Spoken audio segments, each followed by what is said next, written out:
ازيكم حبايب قلبي؟ عاملين ايه؟ يا رب تكونوا بخير. بصي يا حبايبي بقى، النهارده يوم مش عادي. يوم ايه يا صاحبي اللي مش عادي؟ النهارده يا حبايبي بنجهز الكروت بتاعه الفرح، كروت الدعوه يا حبايبي. بصوا بقى، عايزه اعرف مين عندكم اللي بيعمل كروت دعوه وفرقها على الحبايب والجيران والاخوات والناس اللي عايزه على القلب والغاليه على القلب كلها. احنا بنعمل اللي عندنا هنا. بنعمل كروت دعوة فرقها على أهالينا وحبايبنا وإخواتنا والناس اللي بيحبونا في أفراحنا. احنا ده اللي ماشي عندنا، كروت فرح لإخواتنا وحبايبنا والناس اللي بنحبهم واللي بنتمنى يحضروا، واللي ما رحلهمش برضو كارت دعوة بنتمنى يحضر ويشرفنا ونورنا بحضوره. بصي يا حبايبي، خلاص فاضل تكة على الفرح وخلاص بقى كده بنجهز ايه الفرح علشان الدخله يا حبايبي. عقبال عندكم جميعا جميعا جميعا، ما اقولكوش انا فرحانه قد ايه. ليه بقى؟ لان مشواري خلاص قرب يخلص، مشوار تعبي ومشوار خوفي والحاجات دي كلها قربت تخلص. خلاص يا حبايبي، عملنا بقى كل الدعوة وبدعيكم كلكم عقبال عندكم جميعا يا حبايب قلبي يا غاليين. والنهارده بقى تعالوا بقى معايا نجهز بقى حاجة الفرح كده والحاجات اللي احنا عايزينها، اكسسوارات فساتين الفرح والحاجات اللي هنحضر بيها الخطوبة والفرح يا حبايبي. حاجات جميلة جدا جدا. ولازم نفرح بقى كلنا مع بعضنا كده ونجيب اكسسوارات جميلة ونجيب فساتين جميلة. بص بقى، دخلت محل اكسسوارات تحفة تحفة تحفة في جميع الاكسسوارات، بصوا من الإبرة للصاروخ، كل حاجة كل حاجة موجودة. دخلت بقى نجيب اكسسوارات بقى ونروق نفسنا بقى، كفاية تعب بقى بعد تعب وبعد شقة، ولا ايه رأيكم؟ شايفين بقى الخواتم الفضة؟ بصوا تحفة تحفة تحفة بجد، ما لهاش حل. ولا بقى الصيني واكسسوارات السلاسل والحاجات الجميلة. عنده كمية من الاكسسوارات والخواتم والحاجات دي كلها روعة روعة روعة. المحل ده فين يا صافي؟ المحل ده في قدس شارع المركز يا جماعة. تحفة بجد تحفة، محل اسمه محل النمر. بس حكاية حكاية، حاجته جميلة، عنده جميع الاكسسوارات بأسعار رهيبة، بأسعار ملهاش حل. اقل حد بيبيع واقل حد كويس في تعامله محل النمر في شارع المركز يا جماعه. نزلنا جبنا جميع الاكسسوارات اللي احنا عايزينها منه. كل حاجه كل حاجه كل حاجه موجوده. اخدنا كميه اكسسوارات وحاجات ما اقولكوش على جمالها، على جمال كل اللي في المحل يا جماعه. حاجات جميله جدا جدا جدا، اكسسوارات ادوات تجميل، حاجات كلها كلها. شايفين الصيني؟ دبل الصيني عامل ازاي؟ تحفه. ناس كتير بتشتري والمحل مليان ناس. ليه؟ لانه انسان كويس ولسانه حلو واسعاره جميله بجد، اسعاره كويسه جدا جدا جدا. دخلنا المحل يا جماعه، خدنا كل الاكسسوارات اللي تلزمنا من ومكياجات بقى وحاجات جميله كده. لزوم ايه بقى؟ الشيء لزوم الشيء، علشان بقى فرحنا يا جماعه، عندنا فرح يا جماعه، قلنا نروق بقى على نفسينا وننسى بقى الهم والتعب والشقه بقى، ونروق بقى على نفسينا، صح بقى ولا ايه؟ دخلنا المحل انا ونور بنتي، جبنا كل مستلزماتنا اللي احنا عايزينها من المحل الجميل اللي زي القمر ده، اللي فيه كل حاجه كل حاجه كل حاجه كل حاجه. اخدنا كل حاجه باسعار جميله، ما كنتش ما تتخيلوش الاسعار وكميه الحاجات اللي عنده.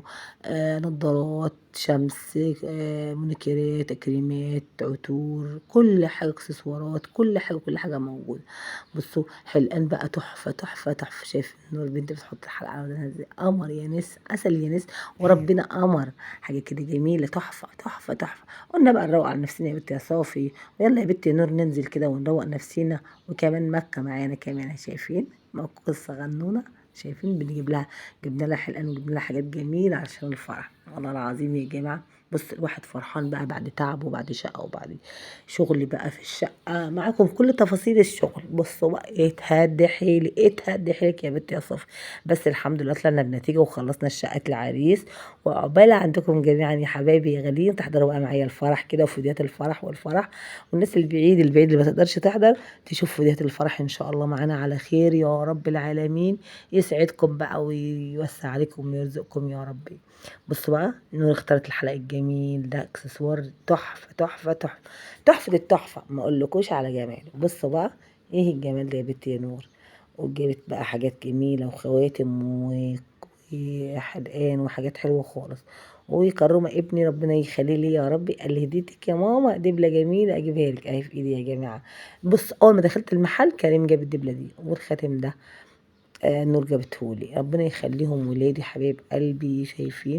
شايفين بصوا. هاتي يا ماما، هاتي ده يا ماما، هاتي ده يا ماما. حتى الفستان يا جماعة، دخلنا محل فساتين هقول لكم دلوقتي، هاخدكم فيه بجد تحفة. جبنا كل حاجة، كل حاجة تلزمنا. ما انتوا عارفين بقى الفرح بيبقى فيه اكسسوارات وحاجات جميلة كده ولازم نفرح يا جماعة، لازم نفرح يا جدعان. امال ايه؟ دخلنا بقى محل الملابس. انا هوريكم تشكيلة ملابس رهيبة رهيبة، صيفي بقى بس تحفة تحفة تحفة. بعد ما جبنا كل الاكسسوارات اللي تلزمنا، نزلنا بقى على الفساتين. اخترنا بقى الفساتين الجميلة اللي احنا عايزينها. المفروض نختار الفستان قبل الاكسسوار مش مشكلة، بس احنا عارفين هنلبس ايه، حاجات رقيقة كده ملهاش دعوة بالفساتين ابدا. جبنا كل حاجة ونزلنا بقى على الفساتين، جبنا احلى فساتين للفرح بقى. حضرنا بقى المناسبات الجميلة بتاعتنا بيها. بصوا بقى، انا مش هوريكم فستان الفرح الا في الفرح ان شاء الله. تشوفوا فيديو الفرح هتشوفوا الفستان بتاعي في الفرح. ويا ترى يا ترى يا صافي، اخترت الفستان النهون في الفرح. ايه رأيكم يا جماعة في كمية الفساتين وكمية العبايات الجميلة اللي قدامكم دي؟ والله العظيم عبايات رهيبة وأمشى وأسعار وحاجات. دخلنا محلات كتير كتير قوي قوي قوي، ولقينا أسعار جميلة وأسعار مرتاحة وكويسة جدا جدا جدا. هو في ظل الأيام اللي احنا فيها دي مفيش أسعار مرتاحة يا صافي، بقول لك إيه، كل الأسعار نار. بس الحمد لله لقينا الحاجات اللي تناسبنا. بس ما دام بنلاقي حاجة تناسبنا خلاص مش مشكلة، المهم تناسبنا، المهم نكون مرتاحين فيها. وايه رأيكم في الموديل ده يا جماعة؟ بصوا، ايه رأيكم في الموديل ده لأم العريس؟ ايه رأيكم؟ كويس كده. وبعدين انا ام العريس لازم اروق على نفسي بقى والبس حاجات شيك كده وجميلة كده، والبس بقى ابقى السنيوريتا بتاعة الفرح بقى. امال ايه؟ هو انا اطول ابقى في يوم من الايام ام العريس؟ ده انا كنت بستنى اليوم ده على نار يا جماعه. كنت بستنى اليوم ده كل يوم، اقول يا ربي امتى، يا ربي بكره، يا ربي بعد اسبوع، بعد شهر، لحد ما خلاص جه الوقت اللي قرب على بدايه النهايه. الحمد لله الحمد لله الحمد لله. عقبال عندكم جميعا، عقبال عندكم، انا بقول لكم عقبال عندكم جميعا، والدعوه عامه للجميع وكل حبايبي واخواتي واصحابي ومتابعيني الاعزاء، حبايب قلبي فلذة قلبي من جوه. بدعيكم كلكم على فرح ابني، ربنا يسعد ايامكم ويسعدكم ويجعل ايامكم كلها سعاده وهنا يا رب العالمين. وبنشتري بقى اكسسوارات واشتري فساتين الفرح، وان شاء الله ان شاء الله هتشوفوا الفستان اللي انا هلبسه وتقولوا رايكم في ايه في الفرح باذن الله. باذن الله هتشوفوا الفستان. انا قست الطقم ده بس ايه، حسيت اني مش هو ده طقم ام العريس. لا لا لا, لا. ام العريس لازم تنور كده وتعمل شغل كده وتبقى منوره كده والدنيا حلوه معاها خالص. قلت لا لا، مش هو ده. انا عايزه حاجه تكون اجمل كمان من كده. امال ايه؟ ده فرحه قلبي وحبيب عمري واغلى حاجه على قلبي واول فرحتي. هو ده طقم انا قسته ورجعت تاني جبت طقم تاني، وهتشوفوه ان شاء الله في الفرح، في بداية الفرح بإذن الله. وعقبال أولادكم وأولاد أولادكم وإخواتكم وكل حبايبكم وكل الناس اللي انتوا بتحبوها كلهم، علشان أنا فرحانة ومبسوطة.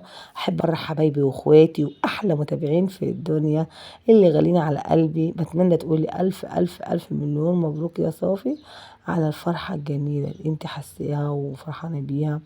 وبصوا معايا، خدوا ألقوا نظرة على جميع اللبس الصيفي والتشكيلة الجديدة اللي نازلة في الصيف، وقولوا رأيكم ايه. ويا ترى يا صافي هتختاري الفستان اللي هو تحضري بيه فرح ابنك، الفرحة المنتظرة يا حبايب قلبي يا غاليين؟ عقبال أولادكم كلكم، عقبال أولادكم جميعا. وكده شطبنا شقة العريس وخلاص كده، قربنا على الفرحة الكبيرة، الفرحة الكبيرة المنتظرة، فرح أحمد حبيب قلبي اللي تعبت في شقته وتعبت في الشغل وتعبت في كل حاجة. كنت بتمنى اليوم ده على نار إنه يجي بالسلامة، والحمد لله الحمد لله خلاص قرب يوصل. عقبالكم جميعا وعقبال عندكم وعقبال أولادكم وعقبال كل الناس اللي بتحبوهم. ويا رب يا ربي يا ريت ما تنسونيش باللايكات والاشتراك في القناة، وتعملوا لي كده تعليق حلو من عندكم وتقولوا ألف ألف مبروك يا صافي، وعقبال فرحة لينا كلنا يا رب العالمين، ويفرح قلوبكم وقلوبنا.